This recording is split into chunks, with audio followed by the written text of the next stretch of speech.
नमस्कार साथियों, मैं प्रियंका गुप्ता लर्निंग टुगेदर पे आप सबका स्वागत करती हूँ। कैसे हैं आप सब लोग? तो आज जो हम लोग क्लास करने वाले हैं, जैसे कि पता है कि एजुकेशनल करंट अफेयर हम लोगों की क्लासेस स्टार्ट हो चुकी हैं। जिन बच्चों ने पहले की क्लासेस नहीं देखी है वो लोग देख लें। तो आज का जो टॉपिक रहने वाला है, आप लोग यहाँ पे देख पा रहे होंगे, जयकार। और ये स्पेशल जो ईएमआरएस के बच्चे हैं, मतलब ईएमआरएस स्कूल में जो बच्चे पढ़ते हैं, ठीक है, ईएमआरएस स्कूल में जो लोग जॉब कर रहे हैं या फिर जो कनेक्ट है थोड़ा सा, तो उनको ये सारी चीजें पता होंगी। ईएमआरएस स्टूडेंट के लिए ये एक पहल की गई है, ठीक है, 2024 में। तो आपके लिए काफी इम्पोर्टेंट होने वाली है। और ईएमआरएस का जो एग्जाम है उसके लिए काफी इम्पोर्टेंट टॉपिक है जयकार, ठीक, जिसका मतलब है जनजातीय युवा अंतरिक्ष कार्यक्रम, ठीक है। तो ये मेन एमआरएस स्पेशल इसीलिए है क्योंकि ये एमआरएस के बच्चों के लिए है। इसके अलावा जो अदर एग्जाम होंगे जैसे केवीएस है, एनवीएस है और जो टीचिंग एग्जाम है, वहां पे भी इसके बारे में पूछा जा सकता है, ठीक है। तो इसको देखते हैं, हम लोग स्टार्ट करते हैं।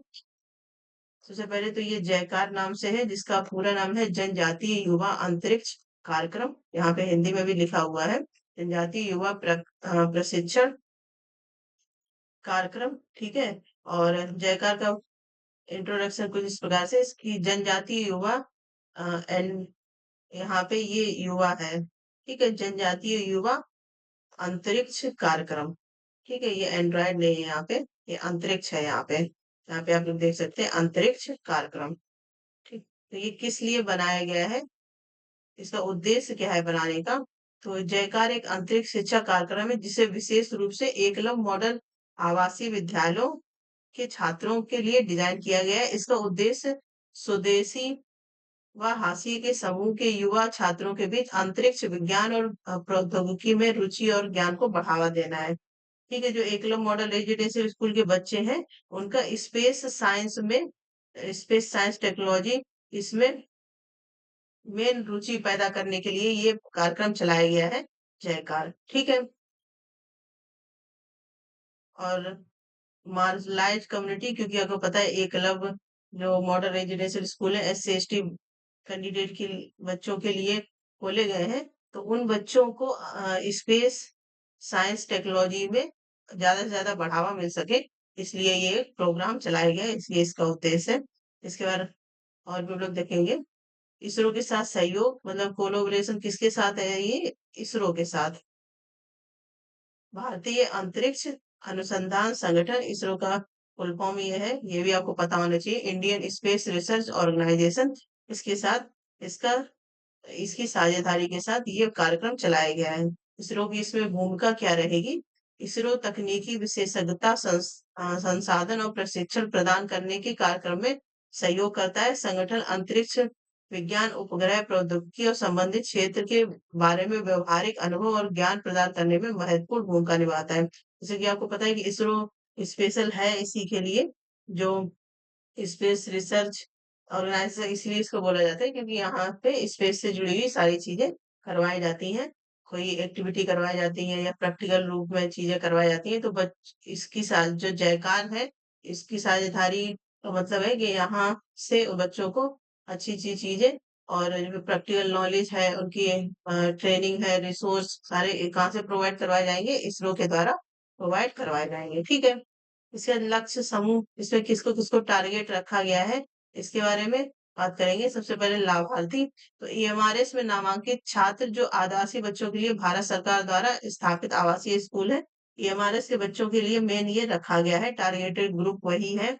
इसके बाद हम लोग देखेंगे कि इसका मापदंड क्या रहेगा, मतलब सिलेक्शन क्राइटेरिया क्या रहेगा, किस प्रकार से सिलेक्शन होगा इस जयकार में। तो छात्रों का चयन उनकी रुचि, शैक्षणिक प्रदर्शन और एसटीईएम का मतलब क्या हो गया? Science, technology, engineering, mathematics subject, मतलब छात्रों की रुचि के हिसाब से उनके जो सब्जेक्ट है, जैसे उन्होंने साइंस, टेक्नोलॉजी, इंजीनियरिंग, मैथमेटिक्स लिया है, तो उस आधार पे यहाँ पे उनका सिलेक्शन होगा, ठीक है। इसके बाद प्रोग्राम के मेन घटक या कंपोनेंट क्या है? तो शैक्षणिक कार्यशालाएं चलाई जाएंगी जो इसरो के विशेषज्ञों के द्वारा आयोजित की जाएंगी। यहाँ पे मतलब एक पूरा एक्टिविटी जिसे कह सकते हैं जैसे आर्ट रूम होता है ना? साइंस रूम होता है, उस प्रकार से इनकी एक प्रयोगशालाएँ चलाई जाएँगी। वहाँ पे बच्चों को सारी चीज़ों के बारे में सिखाया जाएगा, करके दिखाया जाएगा, ठीक है? सारी चीज़ें बताई जाएँगी। स्पेस के सारे पहलुओं पे काम किया जाएगा, ठीक है? जिसमें इंजीनियरिंग हो गया, खगोल विज्ञान हो गया, अंतरिक्ष मिशन, ये सारे पहलू इसमें कवर किए जाएँगे। इसके बाद हैंड्स ऑन एक्टिविटी के मतलब बच्चों को जो खुद से वो करेंगे, ऐसी एक्टिविटी करवाई जाएगी। तो छात्रों को कार्यशाला और प्रयोगशालाओं के माध्यम से व्यवहारिक अनुभव मिलता है। मतलब हैंड्स ऑन एक्टिविटी मतलब खुद अपने हाथों से वो करेंगे। जहाँ वे छोटे उपग्रह बनाना, दूरबीनों का उपयोग करना और उपग्रह डेटा को समझना, ये सारी चीज़ें करेंगे। ठीक है? खुद से उनसे जैसे छोटी-छोटी चीज़ें बनवाई जाएगी।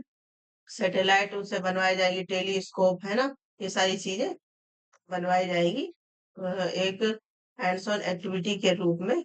इसके बाद और क्या-क्या चीज़ें इसमें होंगी? फील्ड विजिट, इसरो केंद्रों और अंतरिक्ष अनुसंधान सुविधाओं के द्वारा छात्रों को अंतरिक्ष मिशनों और संचालन के लिए वास्तविक दुनिया का अनुभव प्रदान किया जाएगा। फील्ड विजिट मतलब इसरो में ये बच्चे भेजे जाएँगे विजिट के लिए, ठीक है? जिससे कि वहाँ पे जो साइंटिस्ट वगैरह काम करते हैं, उनको ये करते हुए देखेंगे और तो इनका और ज़्यादा अ, जो एक्साइटमेंट है चीज़ों को सीखने की वो बढ़ेगी वहाँ पे, ठीक है?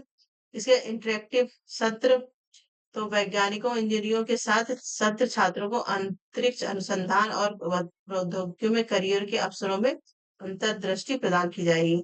इंटरैक्टिव सेशन का मतलब क्या हो गया? जो वहाँ पे वैज्ञानिक और इंजीनियर काम कर रहे होंगे, उनके द्वारा एक आपस में बातचीत का सेशन रखा जाएगा, जिससे बच्चे अपने जो भी उनके प्रश्न उठ रहे हैं, वो पूछेंगे, ठीक है? और अपने करियर के बारे में भी पूछेंगे कि इस फील्ड में क्या-क्या अपॉर्चुनिटी है, जिस प्रकार से भी मतलब बच्चा कोई भी प्रश्न यहाँ पे पूछ सकता है डायरेक्ट इसरो के जो वैज्ञानिक और अंतरिक्ष अ, इंजीनियर हैं वहाँ पे काम कर रहे होते हैं, ठीक है? इसके बाद शैक्षिक गोल इसके क्या रहने वाले हैं? कौशल विकास, कि अंतरिक्ष विज्ञान और इंजीनियरिंग में छात्रों की तकनीकी कौशल को बढ़ाने के लिए ये प्रोग्राम रखा गया है। इसके बाद प्रेरणा या इंस्पिरेशन या मोटिवेशन कैसे रहेगा? छात्रों को एसटीईएम क्षेत्रों में करियर बनाने और शैक्षिक वैश्विक आंतरिक अनुसंधान में प्रयोग योगदान करने के लिए प्रेरित किया जाएगा। मतलब छात्रों का एसटीएम का मतलब क्या हो गया? साइंस, टेक्नोलॉजी, इंजीनियरिंग, मैथमेटिक्स के क्षेत्र में अपना करियर बनाने के लिए मोटिवेशन मिलेगा और उसमें ज़्यादा से ज़्यादा वो पार्टिसिपेट करेंगे, ठीक है? इसके जागरूकता निर्माण दैनिक जीवन में अंतरिक्ष अन्वेषण और उनके अनुप्रयोगों के बारे में जागरूकता बढ़ाना, ताकि डेली जीवन में या डेली लाइफ में जो भी एप्लीकेशन होते हैं, प्रोसेस होते हैं, उसके प्रति भी छात्रों का रुझान बढ़ाने के लिए ये प्रोग्राम किया जाएगा, ठीक है? एक्सपेक्टेड आउटकम्स क्या रहेंगे? मतलब इसके द्वारा क्या आउटकम्स की उम्मीद की जाती है? तो अकादमिक संवर्धन मतलब एकेडमिक एनहांसमेंट इस जो आपका साइंस, टेक्नोलॉजी, इंजीनियरिंग, मैथमेटिक्स है, उसमें बच्चों को ज़्यादा से ज़्यादा पार्टिसिपेट करवाना, छात्रों के बीच अंतरिक्ष विज्ञान अवधारणा की बेहद समझ को क्रिएटिव तरीके से सबके सामने लेके आना, इसके बाद करियर मार्गदर्शन, अंतरिक्ष विज्ञान और प्रौद्योगिकी क्षेत्रों के प्रति बेहतर करियर फील्ड में बच्चे आगे बढ़ सकेंगे, ठीक है? मतलब इसमें अपने बच्चे इस क्षेत्र में अपने करियर को भी स्टेबल कर पाएँगे। इसके सामुदायिक प्रभाव उन्नत शिक्षा और अत्याधुनिक जो तकनीकी है, ठीक है? में अवसरों के माध्यम से स्वदेशी छात्रों का सशक्तिकरण। तो कम्युनिटी इम्पैक्ट का क्या मतलब होता है कि जो स्टूडेंट है उनको जो एजुकेशन का एडवांसमेंट है मतलब जो टेक्नोलॉजी आजकल यूज की जा रही है उससे अवगत कराना ठीक है तो जिससे कि जो उस समुदाय के बच्चे एससी एसटी कैटेगरी के जो बच्चे हैं वो भी इस फील्ड में और ज्यादा से ज्यादा आगे आ पाए ठीक है ये हमारे स्कूल ही इसलिए खोले गए हैं तो इसलिए उन बच्चों को ही और आगे लेके जाना स्पेस में टेक्नोलॉजी में ठीक है और एस्ट्रोनॉट की पढ़ाई में तो ये सारे इसके उद्देश्य रखे गए हैं इसके चुनौतियां और समाधान क्या कराएँगे?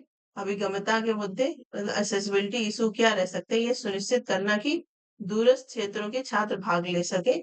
इसके लिए लॉजिस्टिक चुनौतियों पर काबू पाने की आवश्यकता हो सकती है। इसमें मतलब कि जो छात्र पार्टिसिपेट कर रहे हैं, वो सच में उसमें इंटरेस्ट रख रहे हैं, अच्छे से चीज़ें सीख रहे हैं। ऐसा नहीं है क्योंकि कोई अपने आप को नुकसान ना पहुँचाए, तो सारे ये चैलेंजेस भी रहने वाले हैं। ठीक है? इन पे अच्छे से ध्यान दिया जाएगा। इसके संसाधन की कमी, पर्याप्त संसाधन और प्रशिक्षण सामग्री प्रदान करना चुनौतीपूर्ण हो सकता है, लेकिन इसरो के साथ सहयोग इसे कम करने में मदद करेगा, ठीक है? उनके जितने भी संसाधन है इस फील्ड से रिलेटेड वो सारे प्रोवाइड करवाना, इसीलिए इसरो के साथ कोलैबोरेट किया गया है कि ये सारी चुनौतियों को और कम किया जा सके, ठीक? जिससे कि बच्चे अपने फ्री माइंड से फिर अच्छे तरीके से सीख पाएँ। इसका निरंतर जुड़ाव, छात्रों के बीच दीर्घकालिक रुचि और जुड़ाव बनाए रखना आवश्यक है और नियमित अनुवर्ती कार्यक्रम इस मुद्दे को संबोधित कर सकते हैं। मतलब छात्रों का एंगेजमेंट भी बहुत जरूरी है, तो कह सकते हैं कि इस प्रोग्राम में क्या क्या चुनौतियां आ सकती हैं, उन पे ये बात कही गई है कि एसेसिबिलिटी इशू आ सकते हैं, है ना? कि जो इस क्षेत्र बच्चे हैं, बहुत से बच्चे हैं कि इसमें इंटरेस्ट दिखा रहे हैं कि नहीं दिखा रहे, अगर दिखा रहे हैं तो वो अच्छे से पार्टिसिपेट कर रहे हैं। इसके बाद जितने भी जुड़े हुए संसाधन है वो सारे उन तक पहुंच रहे हैं स्कूल्स में, ठीक है? इसीलिए इसरो से डायरेक्ट कोलैबोरेट किया गया है कि कोई भी संसाधन की कमी ना रहे, ठीक है?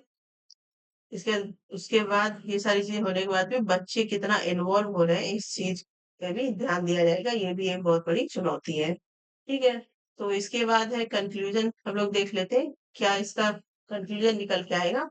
तो जयकार कार्यक्रम अंतरिक्ष विज्ञान के उन्नत क्षेत्र में जो मार्जिनलाइज, हाशिए का मतलब यहाँ पे है मार्जिनलाइज ग्रुप के बच्चे हैं, एकीकृत करने की दिशा में एक महत्वपूर्ण कदम का प्रतिनिधित्व करता है। इसरो के साथ सहयोग करके ये उच्च गुणवत्ता वाली शिक्षा और एक्सपोजर प्रदान करने के लिए विशेषज्ञता और संसाधनों का लाभ उठाता है, ठीक है? तो जयकार आपको समझ में आ गया होगा कि जो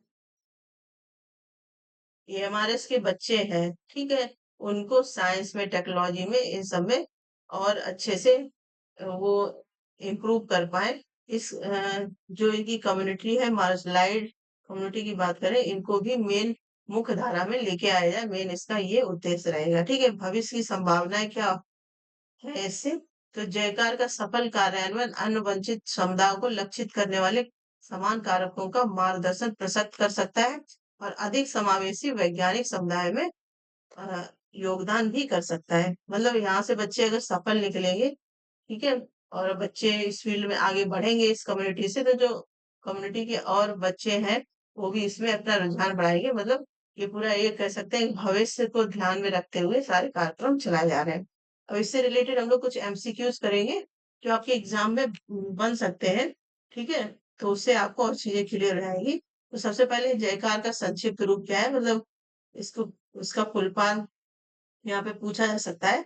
तो जनजातीय युवा अंतरिक्ष कार्यक्रम, ये यहाँ पे आंतरिक नहीं, इंग्लिश में आप देख सकते हैं यहाँ पे सही लिखा हुआ है अंतरिक्ष कार्यक्रम, ठीक है? तो यहाँ पे बी ऑप्शन जो है सही हो जाएगा, आंतरिक की जगह अंतरिक्ष कर लीजिएगा, अंतरिक्ष कार्यक्रम, तो ये इसका फुल फॉर्म है। इसके बाद ये राष्ट्रीय युवा अंतरिक्ष कार्यक्रम, ये सही नाम है यहाँ पे। इसके बाद हम लोग देखते हैं दूसरा क्वेश्चन, कौन सा संगठन विशेषज्ञता और संसाधन प्रदान करने के लिए जयकार के साथ सहयोग करेगा? नासा करेगा, इसरो करेगा, ईसा या फिर जाक्सा? तो अच्छे से आपको पढ़ाया गया है कौन सा करेगा, इसरो यहाँ पे कोलोबरेट करेगा। इसका तीसरा क्वेश्चन हम लोग देखते हैं, जयकार कार्यक्रम के लिए प्राथमिक समूह क्या है? तो शहरी हाई स्कूल के बच्चे हैं, निजी स्कूलों के छात्र हैं, या फिर एमआरएस के बच्चे हैं, या फिर कॉलेज के छात्र? तो ये भी आपको अब तो पता चल गया होगा कि स्टूडेंट कौन से ईएमआरएस के, एकलव्य मॉडल रेजिडेंशियल स्कूल के बच्चों के लिए ये जयकार प्रोग्राम चलाया गया है, ठीक है? इसका नेक्स्ट क्वेश्चन हम लोग देखते हैं, निम्नलिखित में कौन सा जयकार कार्यक्रम का एक घटक नहीं है? यहाँ से कौन घटक पूछा गया, घटक कौन सा नहीं है? इसरो विशेषज्ञों द्वारा शैक्षणिक कार्यशालाएं, उपग्रह प्रौद्योगिकी में व्यवहारिक प्रशिक्षण, खेल और सांस्कृतिक गतिविधियां, अंतरिक्ष अनुसंधान सुविधाओं के क्षेत्र के लिए दौरा दौरा सॉरी यहाँ पे, तो यहाँ पे सी आंसर आपका सही हो जाएगा कि स्पोर्ट और कल्चरल एक्टिविटी का इसमें कोई रोल नहीं है। बाकी स्पेस से जुड़ी हुई चीजें हैं, जो सैटेलाइट से जुड़ी हुई हैं, इसके बाद इसरो के द्वारा जो वर्कशॉप करवाई जाएंगी वो, इन सब पे ये सब इसके कंपोनेंट हैं, ठीक है? इसके नेक्स्ट हम लोग क्वेश्चन देखते हैं, जयकार कारकों के मुख्य लक्ष्यों में से एक क्या है, मतलब जो उसके गोल है उसमें से एक गोल कौन सा है यहाँ पे। तो वैश्विक राजनीति के बारे में छात्रों की जागरूकता बढ़ाने के लिए, अंतरिक्ष विज्ञान और इंजीनियरिंग में छात्रों की तकनीकी कौशल को बढ़ाने के लिए, या फिर पारंपरिक कला रूपों को बढ़ावा देने के लिए, या फिर छात्रों को वित्तीय सहायता प्रदान करने के लिए। तो यहाँ पे कौन सा बी ऑप्शन सही हो जाएगा आपका, enhance students technical skills in space science and engineering. तो यहाँ पे कौन सा बी ऑप्शन आपका सही हो जाएगा, ठीक है। इसके नेक्स्ट क्वेश्चन हम लोग देखेंगे। यहाँ पे नेक्स्ट क्वेश्चन है, जयकार स्वदेशी छात्रों के सशक्तिकरण में कैसे योगदान करेगा। उच्च शिक्षा के लिए छात्रवृत्ति प्रदान करके, अंतरिक्ष में उन्नत शिक्षा और अवसरों की पेशकश करके, या फिर स्थानीय कार्यक्रम स्थानीय सामुदायिक कार्यक्रमों का आयोजन करके, या फिर दूरस्थ शिक्षा में नए स्कूलों का निर्माण करके। तो यहाँ पे भी आपका कौन सा बी ऑप्शन सही हो जाएगा, अंतरिक्ष विज्ञान में उन्नत शिक्षा और अवसरों की पेशकश करके। बी आंसर यहाँ पे सही हो जाएगा, ठीक है। आपको बिल्कुल क्लियर हो गया होगा सारे पॉइंट यहाँ से। बिल्कुल मैं पॉइंट टू पॉइंट ही चीजें लेके आई हूँ, जिससे कि आपको तुरंत क्लास में ही सारी चीजें समझ में आ जाए। इसका नेक्स्ट क्वेश्चन है, प्रभावी भागीदारी सुनिश्चित करने में जयकार को किस चुनौती का सामना करना पड़ सकता है, ठीक। तो यहाँ पे कौन कौन से ऑप्शन दिए गए हैं हम लोग देख लेते हैं। अंतरिक्ष विज्ञान में रुचि की कमी हो सकती है, संसाधनों और प्रशिक्षण सामग्री तक सीमित पहुंच, अत्यधिक वित्तीय सहायता, इसके बाद उच्च शैक्षणिक प्रदर्शन आवश्यकता। तो यहाँ पे जो है limited access to resource and training material, ये एक चुनौती आ सकती है कि जितने भी रिसोर्सेज हैं वो बच्चों तक अच्छे से पहुंच पाए। इसीलिए किसके साथ साझा किया गया है, इसरो के साथ इसीलिए साझा किया गया है कि जितने भी संसाधन है किसी की कमी ना हो पाए, ठीक है। यहाँ से बी ऑप्शन आपका सही हो जाता है, ठीक। तो ये आपका था